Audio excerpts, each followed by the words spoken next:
আফগানিস্তানের কাবুলে সাম্প্রতিক পাকিস্তানের বিমান হামলার পর পুরো অঞ্চল জুড়ে ভয়াবহ অস্থিরতা তৈরি হয়েছিল। পাকিস্তানের দাবি, আফগান মাটিতে লুকিয়ে থাকা তেহরিকে তালেবান পাকিস্তান টিটিপির সদস্যরাই তাদের দেশে হামলা চালাচ্ছে।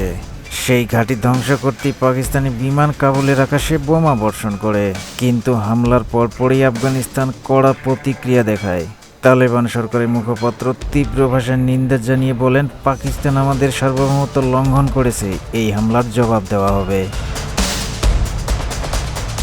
আফগানিস্তান জুড়ে বিক্ষোভ ছড়িয়ে পড়লে আফগান সেনারা সীমান্তে ভারী অস্ত্রশস্ত্র সহ অবস্থান করলে তালেবান যোদ্ধারা সীমান্তের কাছে অবস্থান নেয়। আফগানিস্তানের মিনিস্ট্রি অব ন্যাশনাল ডিফেন্সের নির্দেশে আফগান আর্মির 201 খালিদ বিন ওয়ালিদ ক্রপস নুরিস্তানের হতে হেলমত পর্যন্ত সমগ্র পাকিস্তান জুড়ে প্রচণ্ড আর্টিলারি ফায়ারিং শুরু করে দেয়। নানগারহার ও কুনার হতে আফগানিস্তানের আর্মির সেনারা পাকিস্তান সীমান্ত পেরিয়ে কিছু সামরিক অবস্থানে হামলা চালিয়ে তা নিজেদের নিয়ন্ত্রণে নিয়ে নেয়। এরপর মেকানাইজ ইনফিনিটি এর বিশাল কনভয় আধারের মাঝে পাকিস্তান সীমান্তের দিকে রওনা দেয়। পাকিস্তানের 7টি সীমান্ত চৌকিতে তালেবান হামলা চালালে পাকিস্তানের 58 জন সেনা নিহত ও 6 জনকে আটক করার খবর জানা যায়। জবাবে পাকিস্তানের সেনাবাহিনী ও বিমান বাহিনী আফগানিস্তানের কান্দাহার সহ একাধিক অঞ্চলে হামলা চালায়। পাকিস্তানের বিমান বাহিনী এক্ষেত্রে F-16 ব্লক 15, F-7 পিজি যুদ্ধ বিমান এবং TB2 শার্পার অ্যাটাক ড্রোন ব্যবহার করেছে।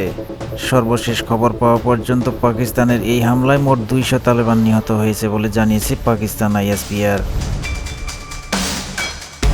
এমন অবস্থায় আফগানিস্তান যুদ্ধবিরতি ও আলোচনার প্রস্তাব দিলে প্রাথমিকভাবে পাকিস্তান তা প্রত্যাখ্যান করেছে।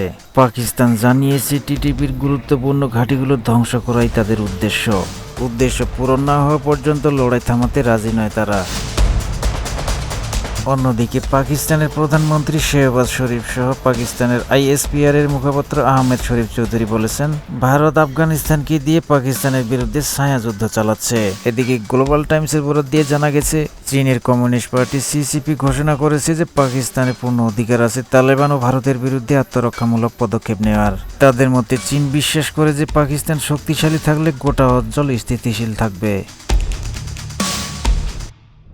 আফগানিস্তানের পররাষ্ট্রমন্ত্রী আমির খান মুত্তাকি যখন ভারত সফরে, ঠিক সেই সময়ে পাকিস্তান আফগানিস্তানে হামলা চালিয়ে বসে। আফগানিস্তানের পররাষ্ট্রমন্ত্রী আমির খান মুত্তাকি বলেছেন, আফগানদের সাহস পরীক্ষা করতে এসো না, সোভিয়েত এবং নেটোকে জিজ্ঞেস করে দেখো আমরা কি করতে পারি।